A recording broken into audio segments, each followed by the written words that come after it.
C'est parti? Ouais. Ah ben on y va. Bonjour Gauthier. Bonjour à tous. Meilleurs vœux et bonne année. Merci, meilleurs vœux à tout le monde.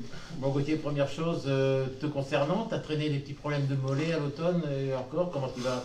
Ça va mieux, ça va beaucoup mieux. C'est des petits problèmes que j'ai depuis quelques années suite à une opération de la cheville. J'ai eu pas mal de lésions sur un mollet. Là, c'est l'autre qui a lâché. Ça a mis un peu plus de temps que prévu pour se remettre. Mais là, bon, aujourd'hui, j'espère que c'est complètement derrière moi. Enfin, bon, pour le moment, je me sens très bien en tout cas. 100% pour la reprise. Exactement. Bon, vous avez bouclé la phase aller à la 15e place. C'est forcément pas l'objectif. Le bilan, il est décevant sur ces 15 premiers matchs. On va dire que, bah, bien sûr, parce que là, comptablement, la place, elle est, voilà, c'est pas celle qu'on voulait, donc voilà. Mais ce qui est bien, c'est que cette coupure de Noël nous a permis de faire, déjà de recharger les batteries et de faire un travail sur la première partie de saison, de nous rendre compte de ce qui allait et ce qui allait pas. Il y a eu un gros travail de fait de la part du staff, notamment de Tanguy sur des analyses, vraiment chiffrées, où on compare les meilleures équipes du championnat dans chaque domaine et les plus mauvaises. Et on s'est rendu compte, par exemple, que nous, les avants, on avait tendance à s'auto-flageller un peu sur notamment les ballons portés, parce qu'on a pris 8 essais cette année dessus, donc voilà. Et en fait, en comparaison, on se rend compte que on avait que 40 ballons portés à 5 mètres de notre ligne, quand les autres équipes en ont vécu que 15. Et ils en ont pris en moyenne, on va dire, 5 essais. Donc au final, c'est ça. En fait, les ballons portés, on les défend plutôt bien. Le problème, c'est que on en vit beaucoup trop parce que on est l'équipe la plus indisciplinée du championnat. Ouais. Et ça, voilà, c'est une prise de conscience collective qu'il faut qu'il y ait. Que si on continue à faire autant de fautes et à jamais jouer un match en entier à 15, on ne pourra pas exister dans cette division. Après, il y a quand même pas mal de secteurs de satisfaction. Sur lesquels il faut emmagasiner de la confiance, continuer à travailler là-dessus. Et aujourd'hui, on a vraiment mis en évidence nos points faibles. On sait ce qu'il faut qu'on travaille, les changements qu'il faut qu'on ait aussi dans notre plan de jeu. C'est ce qu'on va essayer de faire dès ce week-end contre Nevers et voilà, en espérant remonter vite. Vincent a parlé d'un esprit commando. Comment ça se traduit un esprit commando?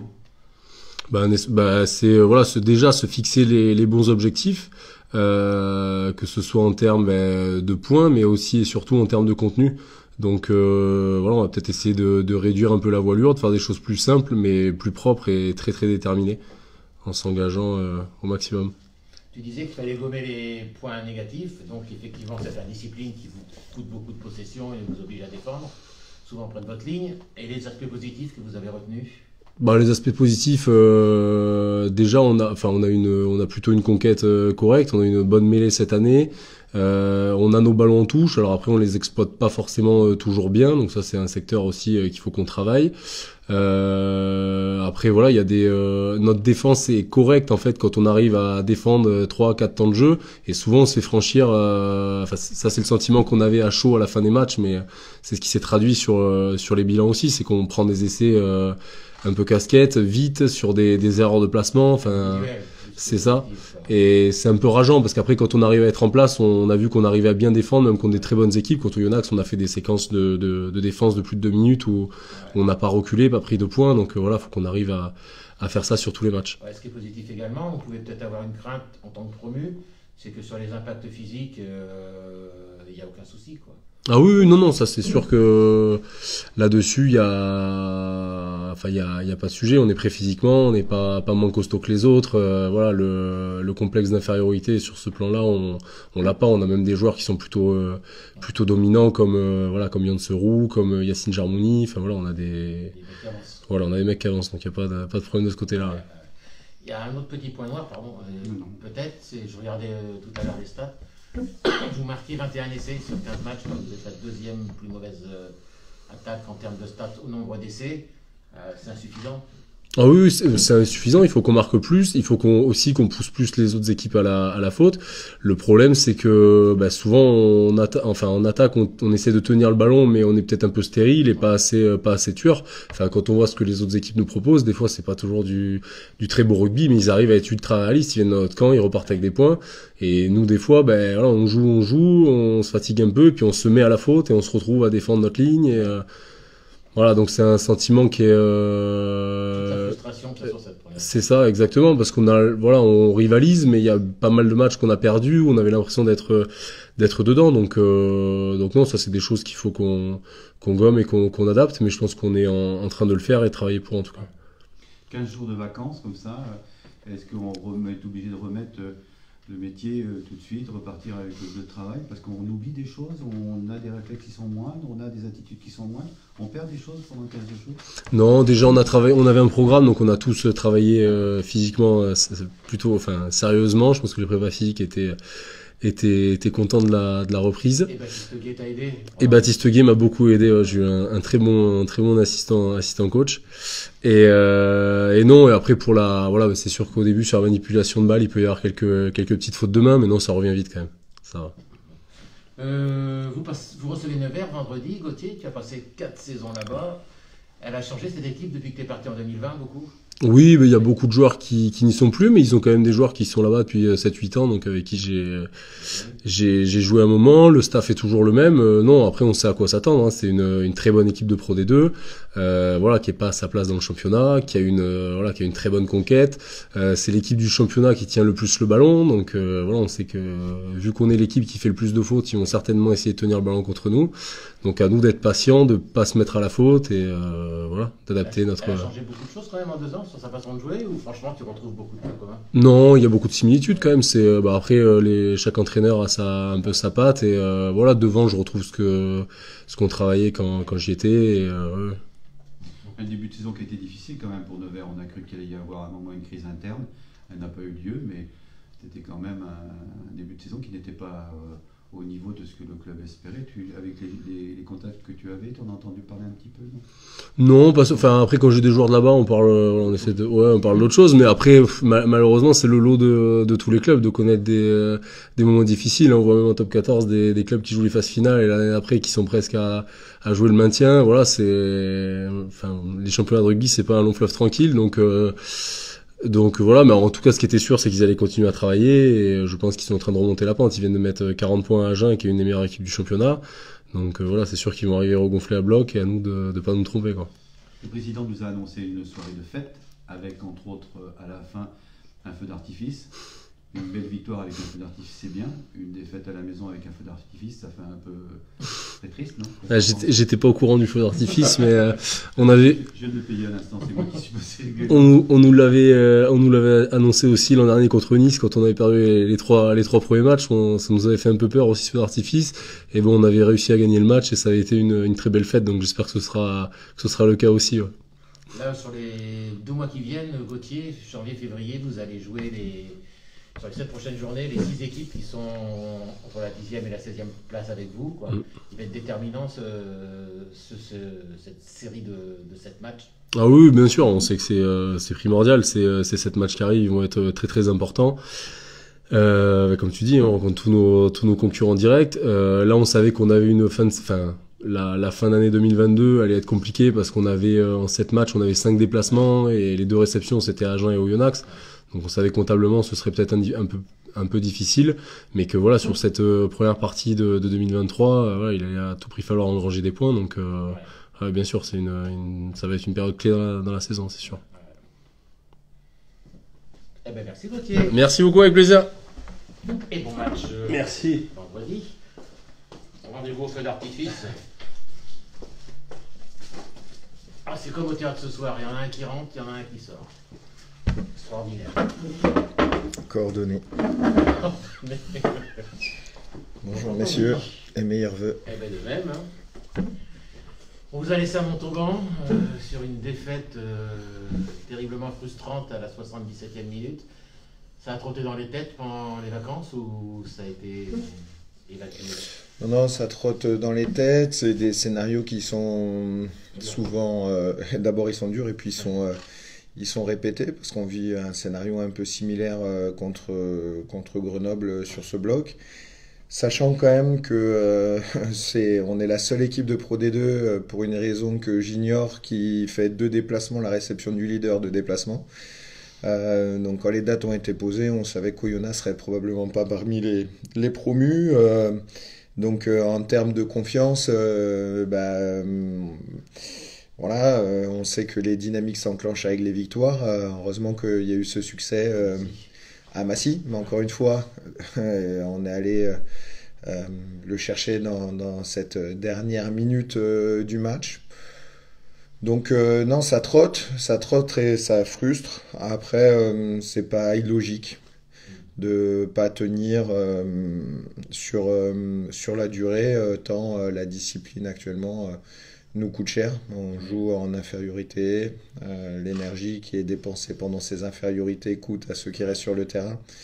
Et puis on fragilise le dispositif et le système.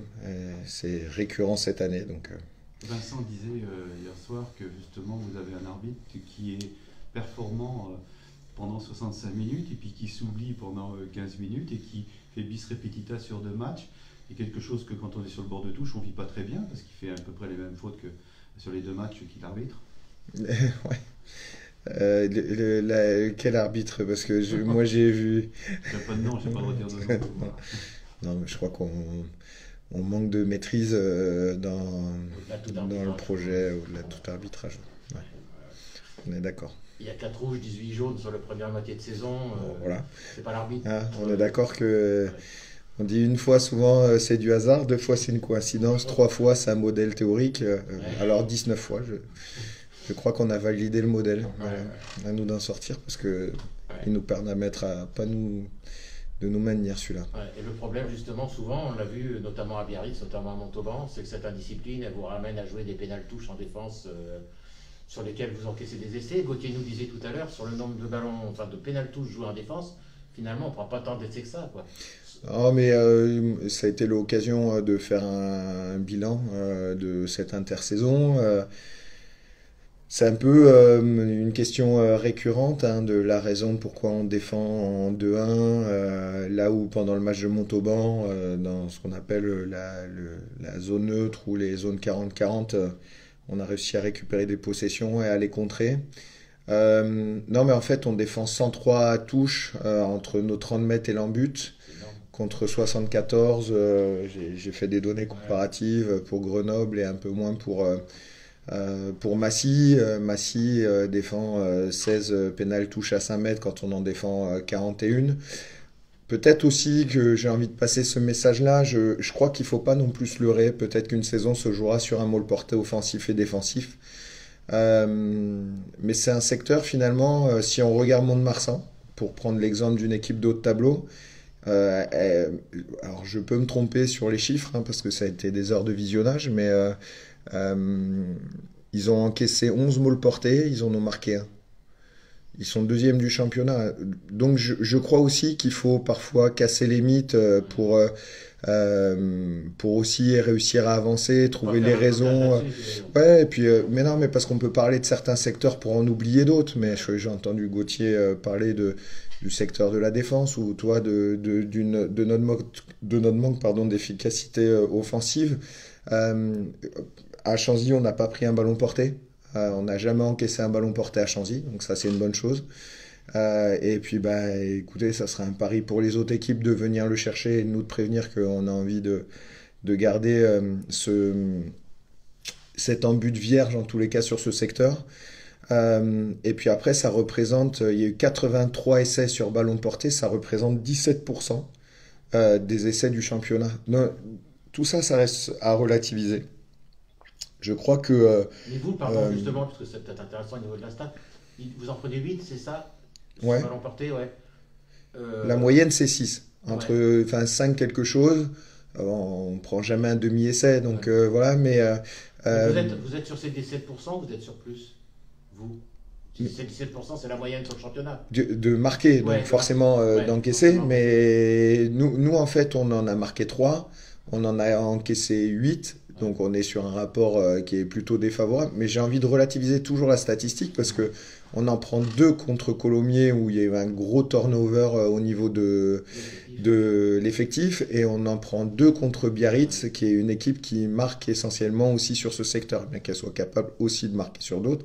Raison pour lesquelles ils en encaissent beaucoup, parce qu'on en a marqué 2 contre eux. Donc tout ça, c'est des ratios. Évidemment, c'est déterminant. Moi, je crois que là où on doit progresser, j'en parlais avec Mathieu Hugal de tout à l'heure, c'est notre capacité à être efficace offensivement sur les ballons portés, mais ailleurs que dans la zone de marque. La zone de marque, il faut être efficace, mais ailleurs que dans la zone de marque, il faut déclencher des choses.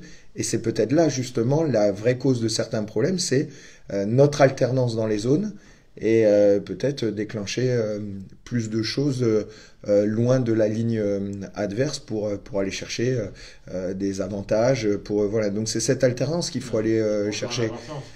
Voilà, mais aujourd'hui 8-3, 5-4, Grenoble en a marqué 4, encaissé 5. Quand je vois le nombre d'essais, tout ça, c'est du détail. Et évidemment que ça va se cacher aussi parfois derrière ça. Mais c'est pas le secteur déterminant de la Pro D2, les môles portés. C'est pas là où il y a le plus d'essais. Hein. Donc à nous de travailler pour ne surtout pas en prendre à Chanzy et pas en prendre ailleurs, mais surtout être déterminant dès lors qu'on est en possession du ballon, mais surtout les secteurs du jeu, qu'ils soient dans le jeu courant ou celui de la conquête. Vous avez trouvé un équilibre devant, un équilibre aussi bien en touche qu'en mêlée. Ça doit être une satisfaction. Est-ce qu'il y a eu pendant l'hiver, justement, tu as relevé des axes encore à travailler sur... Ouais, je crois que il faut qu'on soit plus précis dans notre exploitation. Donc ça vient de ce constat sur les môles portés où parfois on est un peu neutre sur notre avancée, donc on a un ballon qui est disponible mais qui n'est pas dynamique. Donc c'est rendre ces ballons plus dynamiques. Il y a aussi une mêlée qui malheureusement se déplace à Montauban avec un seul gaucher et ça nous coûte à la fin entre les cartons plus la rentrée d'un joueur qui a jamais joué à gauche, donc on le met quand même gaucher par peur de vivre la carence. Et en fait, à la fin, on aurait dû dire ne rentre surtout pas parce que ça se joue aussi là-dessus. La réalité, c'est que on est en train de trouver de l'assise dans certains secteurs. Je t'entendais dire qu'aujourd'hui, on arrive à rivaliser. Je crois qu'on arrive à rivaliser dans ces secteurs-là. Il faut progresser sur notre défense de touche de telle manière à prendre aussi moins de pénalités, c'est une réalité. Aussi à déposséder les équipes sur ce secteur de conquête, donc aller chercher des pénalités, gagner plus. Ça tient de l'agressivité, mais plus on sera en maîtrise de notre jeu, plus on saura où mettre l'énergie. Et je crois qu'il faut être clair sur les objectifs. Moi, je suis pas là tellement pour parler du jeu, hein, quitte à parler de mon secteur. Moi, je tâche de les guider en tous les cas pour être très efficace sur les secteurs qui liés du combat. Et ce combat-là, il faut le trouver de manière équilibrée entre l'intensité et la maîtrise. Donc, et cette maîtrise, on l'a pas tout à fait parce qu'on est indiscipliné. Donc c'est ce bon équilibre à trouver entre intensité et maîtrise qu'on n'a pas tout à fait pour le moment et qui doit être un des axes clairs de progrès, mais je crois dans tous les secteurs de jeu. Je discutais hier avec votre président Didier Pichot qui me disait, je ne sais pas si on a cette haine de la défaite en nous qu'on peut voir par exemple chez une équipe comme Bayonne actuellement qui renverse des montagnes. Ouais, tout ça, évidemment, on peut remettre en question beaucoup de choses. Sans doute pas, en fait, l'engagement des mecs. Sans doute pas ça, parce que Grenoble, on est proche. Montauban, on est proche. Oyonnax, on est proche. Massy, on est proche et on finit par gagner. Je suis navré, mais on serait à 20 ou 30 points, sauf que parfois entre un bon résultat et un mauvais résultat, il y a 3 minutes.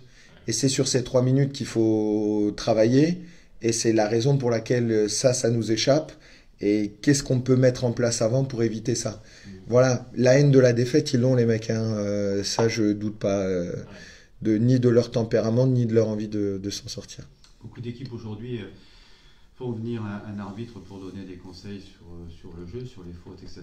On a appris hier soir que c'était le cas du SA15 très prochainement. Qu'attends-tu justement de cet apport d'arbitre ? Mais un regard extérieur, une expertise dans les collaborations entre les différentes compétences des métiers aujourd'hui qui construisent les staffs. Il faut avoir un regard aussi autre que celui de l'entraîneur pour aussi réussir à se remettre en question. C'est aussi de la fraîcheur, c'est-à-dire que nous, arbitrer, on voit pas forcément les mêmes choses, et ils travaillent comme nous, par chronologie observable. Est-ce que tu peux on les entend aujourd'hui, les arbitres vidéo, me donner la première indication? Est-ce que c'est le joueur qui tombe un petit peu avant, qui fait que ça va être une circonstance atténuante, ou non, il tombe pas? Donc, c'est travailler sur ces chronologies-là pour que les joueurs, en fait, petit à petit, maîtrise de plus en plus le secteur de la règle. Et c'est quelque chose qui aujourd'hui clairement nous échappe en étant l'équipe la plus indisciplinée du championnat. Justement tout à l'heure Laurent Cardona au téléphone, on discutait de ce qu'il peut vous apporter puisqu'il va venir vous aider. Et il me disait, moi sur mon premier constat, j'ai le sentiment qu'il y a 60 à 70% des fautes que commet le SA15, alors c'est une vision globale, hein, sans analyser les matchs dans le détail, qui sont facilement évitables. Bon, bah déjà ça, c'est bien.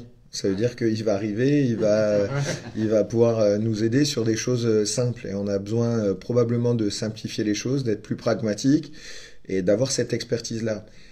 Et donc, aujourd'hui, on voit bien le jeu déloyal, l'indiscipline, tout ce qui est lié au travail invisible, de faire les efforts, en fait. J'aimais bien la phrase de Manu Sobus qui disait, il était passé dans un club, c'est être efficace sur les tâches qui ne demandent pas de talent. Voilà, c'est être des besogneux et sans doute que ça a toujours été l'ADN du SA15. Moi, en tous les cas, en tant qu'entraîneur des avants, c'est ce que j'attends. Donc, qu'ils soient efficaces là où ça ne demande pas de talent. Le reste, ils en ont. Et c'est important quand même, pour revenir à l'arbitrage, d'avoir le regard d'un arbitre pour comprendre ce que voit un arbitre, quoi. Ah oui, mais c'est la raison pour laquelle c'est devenu une tendance incontournable. D'ailleurs, la DTNA propose aussi aux clubs de Pro D2 et de Top 14 que certains de leurs arbitres se déplacent dans les clubs pour justement accompagner cette collaboration nécessaire. Voilà, donc nous on aime bien aussi discuter avec les arbitres en fin de match, les avoir. Je sais que Vincent les a aussi au téléphone, mais de toute manière le constat il est très simple. Entre le jeu déloyal, les hors-jeux qui servent à rien et des contests qui répondent pas au projet, donc qui est autant une indiscipline liée à la règle, mais aussi à celle du projet qui est pas respectée. En gommant effectivement ces petits, ce sera peut-être 70 et 80%, et puis en gommant les 80%, on sera dans les standards. Voilà. Mais sauf qu'il y a plus de... Il est d'abord temps que ça vienne, et on n'a plus le temps de dire on verra bien demain. L'urgence est bien là, il faut y faire face. L'urgence c'est Nevers vendredi. C'est une équipe chez qui vous avez failli gagner au match aller, ça a failli basculer sur les dernières minutes, ça n'a pas basculé. C'est un peu à l'image de cette première moitié de saison. Gauthier nous disait, c'est une équipe qui n'est pas à sa place. Tu as la même opinion? Oui, clairement. Je trouve que c'est une équipe qui est très efficace, et ce depuis des années, sur la conquête, qui a une mêlée qui est plus que constante et souvent conquérante. Une touche qui, aussi bien défensive qu'offensive, rayonne. Voilà, derrière c'est une équipe qui est capable de jouer du large, mais avec des joueurs aussi qui sont en capacité de créer du break. Pour moi, il y a de la menace partout. Elle a raison de penser quand Xavier Péméja a dit non mais nous, en étant avant-dernier, à un moment donné relégable, notre objectif c'est toujours le top 6. Ils ont raison d'y croire. Je crois que c'est une équipe qui peut y prétendre. La seule chose, c'est que nous, ça, c'est pas tellement notre problème. C'est que, en tous les cas, ils viennent pas chercher les points pour le retrouver ici. Mais on va pas se voiler les choses entre la maîtrise du projet et le combat qu'il va y avoir derrière. Le décor, il est planté. Nous, on doit être une équipe qui doit défendre ses terres, défendre sa place en Pro D2. Donc tout match à Chanzy doit être un calvaire pour l'équipe adverse. Jusque-là, on n'en a pas lâché beaucoup, hein, parce qu'au Yona, il n'y a pas beaucoup d'équipes qui ont pris le point de bonus.